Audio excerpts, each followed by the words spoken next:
போர்க்காலத்தில் பிறந்து விட்டோம், வந்தவை போனவை வருத்தமில்லை.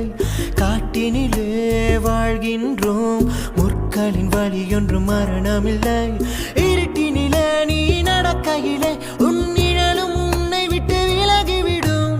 நீ மட்டும் தான் இந்த உலகத்திலே உனக்கு துணை என்று விளங்கிவிடும். தீயோடு போகும் வரையில் தீராது இந்த தனிமை. கரை வரும் நேரம் பார்த்து கப்பலில் காத்திருப்போம். எரிமலை வந்தால் கூட